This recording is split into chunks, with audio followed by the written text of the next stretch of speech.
जय श्री कृष्ण मित्रों, आपका बहुत बहुत स्वागत है हमारे फिर से एक नई वीडियो में। तो मित्रों, अगर हमारा वीडियो अच्छा लगे तो वीडियो को लाइक करके और हमारे यूट्यूब श्री तिलक ज्ञान को सब्सक्राइब कर दें, जिससे हमारी नई वीडियो आप तक तुरंत पहुंच सके। जी गुरुजी, आप जो कथा करते हो, वीडियोस अपलोड करते हो, तो मेरा निवेदन है कि आप उस पर इंग्लिश सबटाइटल्स लगा सकते हो क्या? मतलब जिससे ये वर्ल्ड लेवल पे जाए आप हमारा चैनल। ठीक है, कर सकते हैं। इंग्लिश सबटाइटल्स, बिल्कुल।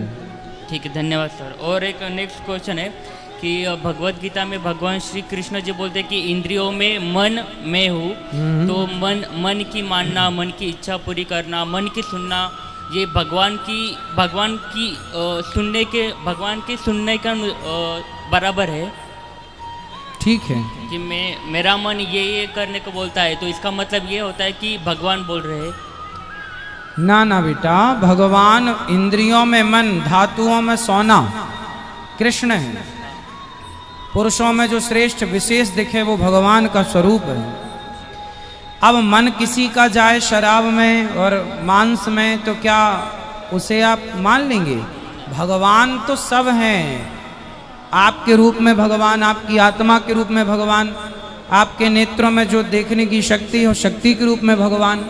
भगवान की व्यापकता तो हर जगह है, भगवान सब जगह है।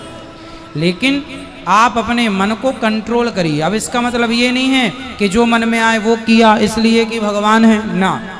आप गलत ना करें। यदि आप अपने मन से अच्छे कार्य कर रहे हैं, तब ये मानो कि आपके मन में भगवान है, भगवान का वास है। और आप देखो, गोस्वामी तुलसीदास जी ने क्या लिखा है? सत्य बराबर तप नहीं, झूठ बराबर पाप, और जाके हृदय साँच है, प्रभु ताके हृदय आप। जिसके हृदय में, जिसके मन में सत्य के लिए स्थान है, उसके हृदय में भगवान है। और जिसका हृदय सच्चा नहीं है, जिसका मन सच्चा नहीं है, उसका मन भगवान का स्वरूप कैसे प्राप्त कर सकता है?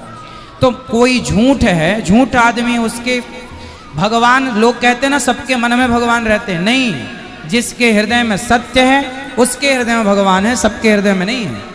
जाके हृदय साँच है, प्रभु ताके हृदय आप, लिखा। और आगे ना भागवतम में ना 10वें स्कंद में 22वां जो अध्याय है, वहाँ पे ऐसा वर्णन है कि हेमंत प्रथमे माँ से नंद व्रज कुमारिका, जो कुमारिका है वो भगवान कृष्ण के लिए पति रूप में पूजा कर रहे हैं। हाँ, पर हाँ। उसी स्कंद में आगे 29वें अध्याय में ऐसा वर्णन है कि एक गोपी एक अपने बच्चे को दूध पिला रही थी, वो छोड़ के निकल आई। ठीक है। तो यहाँ पे ये समझना है मुझे कि वो कुमारी का थी, मतलब अविवाहित थी सारी गोपियाँ, पर वो कुमारी का बेटा, समझो ये संस्कृत की भाषा है। लक्ष्मण को भी राम जी ने कुमार कहा। जब सूपनखा आई, वहां भी क्या कहा? कुमार, कहा ही कुमारा। तो लक्ष्मण जी कुमारे थोड़ी थे। कुमारा का मतलब, अब नीतीश कुमार हैं, तो नीतीश के आगे भी कुमार लगा है, नीतीश कुमार, तो अभी कुमारे थोड़ी हैं। तो कुमार तो भाई आपके आगे नाम के लग जाए, अनिल कुमार, राहुल कुमार। तो कुमार का मतलब, पहले जो राजा महाराजा होते थे उनके बच्चों को राजकुमार ही बोला जाता था, वो कुमार। तो कुमार का अर्थ ये नहीं कि कुमारा जहां लगा है या कुमारी, राजकुमारी होता था। तो राजकुमारी अब कुमारी लगा है, तो इसका मतलब ये नहीं कि कुमारी है, ऐसा है। समझो, भाषा को समझना पड़ेगा। सर, और आपने ना अपनी कथा में ही बताया था, मैंने आपसे ही सुना था कि 4 संप्रदाय है मेन मुख्य। हाँ। पर मैं महाराष्ट्र से हूँ, तो महाराष्ट्र में ना ज़्यादा से ज़्यादा वारकरी संप्रदाय है, ठीक है। जो श्री विट्ठल भगवान जी का। हाँ, हाँ। तो ये समझना है मुझे कि वारकरी संप्रदाय ये 4 में से ही आता है या 4 ये अलग में है? से ही एक, 4 के भी अलग अलग शाखाएं हैं ना। मुख्य 4 हैं, पर 4 की अलग अलग शाखाओं में एक ये है, ये भी श्रेष्ठ है, जिसमें विट्ठल भगवान की उपासना है। मतलब ये 4 संप्रदाय में, चारों के अंदर ही, इसे भी वैष्णव संप्रदाय ही कहेंगे। चारों वैष्णव हैं, और वैष्णवों की अनेक, अब जैसे गौड़ीय संप्रदाय, रामानंदाचार्य संप्रदाय, ये भी सब शाखाएं हैं, ऐसे वो शाखा है। जी। ठीक। और सर, एक पूछना है कि शुकदेव जी ने इंद्रदेव को अधिकारी नहीं समझा कथा, भागवत कथा श्रवण का। ठीक है। पर भागवतम में बहुत ऐसे प्रसंग है जिसमें इंद्रदेव की कथा उन्होंने सुनाई है। हाँ, तो ये समझना है मुझे कि इंद्रदेव को तो अधिकारी नहीं समझा, लेकिन उनके बारे में कुछ कथाएं भाई बताएं। उनके बारे में देखो, सर्व वेदेतिहासानाम सारम सारम समुद्रतम, भागवत जी में सारे शास्त्रों का सार है। क्या है? सार। अब सार में, अब जब अहिल्या की कथा सुनाई जाएगी तो अहिल्या की कथा शुरू होते ही इंद्र का नाम आ जाएगा। बोलो हाँ जी। तो जब इंद्र का नाम आएगा तो इंद्र की भी कथा सुनानी पड़ेगी कि भाई इंद्र स्वर्ग के राजा हैं और वो एक दिन आए। तो जब एक की कथा होती है तो एक से जो जहां राम की कथा होगी वहां रावण की कथा आई जाएगी, जहां कृष्ण की कथा होगी वहां कंस की कथा आई जाएगी। तो ये है ना, एक से दूसरी बात जुड़ी होती है। अब देवता लोग जब भगवान का जन्म हुआ तो इंद्र भी आए थे भगवान की स्तुति करने, हाथ जोड़ने। भगवान जब भगवान ने गिरिराज जी उठाए तो इंद्र ने तो पानी बरसाया था, तो पानी बरसाया तो लिखना ही पड़ेगा कि इंद्र ने पानी बरसाया, मतलब तो नाम तो लिखना है ना, एक रेफरेंस के तौर पे बताया। हाँ ओके। और एक है 11 जो स्कंद है उसमें ना 31 अध्याय में ना ऐसा वर्णन है कि कृष्ण भगवान के बारे में कि योग धारण याग्नेय या दग्धा, मतलब वहाँ पे ऐसा वर्णन है कि भगवान श्री कृष्ण का जो दिव्य शरीर है उसको अग्नि संस्कार नहीं किया था, वो शरीर अपने धाम को गए थे। पर ऐसा भी कथा सुनने को मिलती है कि अर्जुन ने उनका अग्नि संस्कार किया था। हाँ। और जिनका हृदय आज जगन्नाथ जी के रूप में। तो यहाँ पे ये दो अलग द्विधा स्थिति बनती है। नहीं बेटा समझो, भागवत जी में भी अलग अलग कल्पों की कथा है। अब भागवत जी में 24 अवतारों की कथा है, 24 अवतारों की है कथा। जी जी। 12 भगवान भी प्रकट होते हैं भागवत जी में। तो 12 भगवान जिस कल्प में प्रकट भये उस कल्प में राम जी प्रकट नहीं भये, जिस कल्प में राम जी प्रकट भये उस कल्प में कृष्ण जी प्रकट नहीं भये। अलग अलग कल्पों की कथाएं हैं।